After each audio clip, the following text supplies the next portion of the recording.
Prof. Tirta, bagaimana sih caranya menentukan ya topik penelitian? Saya bingung gitu.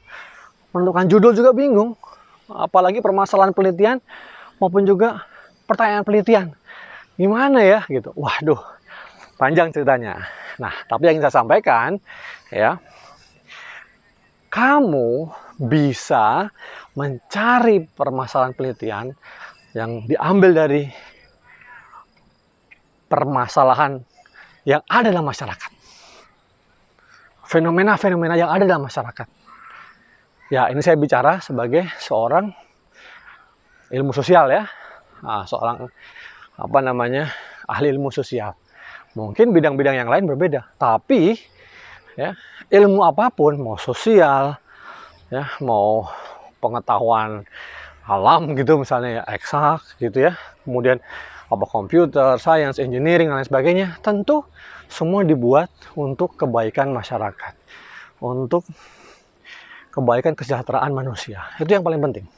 Nah, jadi bisa banget gitu nyari permasalahan penelitian ya, diambil dari masalah-masalah yang ada di lapangan.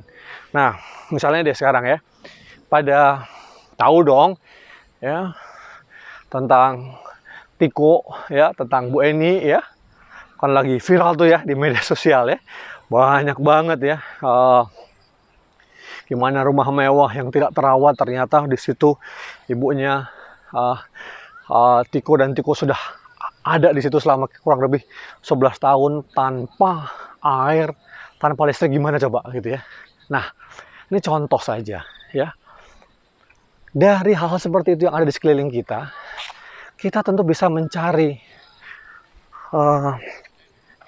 apa sih ya yang misalnya sebab-sebab fenomena itu bisa terjadi. Nah, contoh ya, tentu bidang kita kembalikan coba ya. Misal kita cari sebab tadi ya, bidang kita apa? Psikologi. Nah, coba mendalami aspek-aspek psikis ya, mungkin psikologis dari keluarga itu. Misalnya ya, saya di sini tidak mempermasalahkan soal perdebatan ya kan dari keluarga itu, tapi saya hanya mengambil bahwa apa yang ada, yang terjadi itu bisa kita jadikan topik penelitian. Justru situ pentingnya research, perlu didalamin. Nah, hukum apalagi, bukan dia mau klaim-klaim apa, kepemilikan dan lain sebagainya, keturunan ya, hak waris dan lain sebagainya, mungkin bisa di situ juga. Atau juga sosial, sosiologi ya kan. Wah, gimana misalnya aspek dari kontribusi dari masyarakat sekitar. Kan banyak tuh, gede banget, penting sekali juga kan, bahwa masyarakat sekitar juga membantu keluarga itu. Nah, ini kan juga hal yang menarik ya. Bisa juga dari media sosial. Wah, kalau Anda mahasiswa komunikasi yang membuat, misalnya Anda meneliti gimana video viralnya gitu ya, kemudian ternyata karena viral itu kemudian banyak menggerakkan masyarakat gitu, banyak menimbulkan perhatian ke situ, merentahlah semua gerakan-gerakan masyarakat dengan tanpa mungkin secara sukarela gitu, tanpa dibayar, dipaksa, banyak bantu. Nah, ini fenomena apa ini sebenarnya? Bisa juga dicari di situ, sosiologis ya kan, banyak sekali ya. Sampai misalnya administratif, wah, tata kelola pemerintahan daerah misalnya, mungkin bisa juga gitu melihat dari aspek ini. Nah, ini hanya contoh ya teman-teman ya.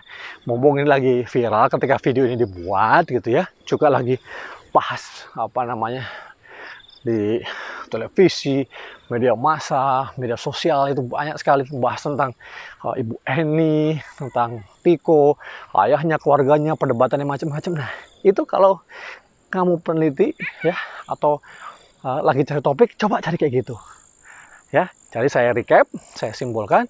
Pertama, untuk mencari topik penelitian, lihat sekeliling Anda ya, apa yang terjadi gitu ya. Kemudian yang kedua, hal yang terjadi itu sesuai dengan minat kamu ya, minat kalian ya. Ada irisan lah sedikit-sedikit, kalaupun belum minatnya belum ada, nanti bisa dibangun ke situ ya. Yang ketiga, cari apakah fenomena itu cocok dengan teori bidang kita. Nah, terus dicari gitu. Bidang-bidang, teori-teori di bidang kita yang bisa masuk membahas hal itu. Nah, ditambah lagi, akan lebih bagus lagi kalau kita coba cari-cari literatur terdahulu, singkat aja, 1, 2, 3 literatur yang mungkin bisa membahas tentang topik tadi gitu. Nah, ini menarik banget gitu, ya kan?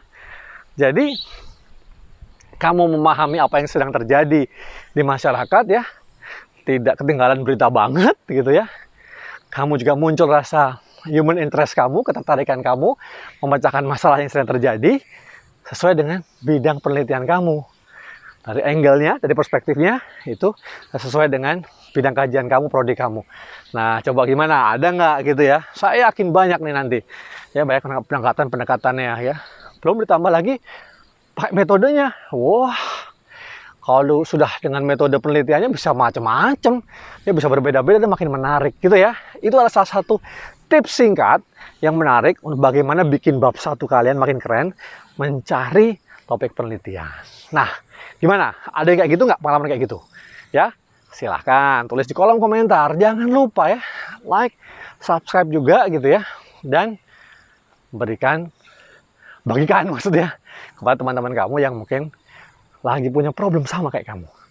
Oke, tetap semangat dan saya tunggu kamu menjadi seorang sarjana. Terima kasih banyak.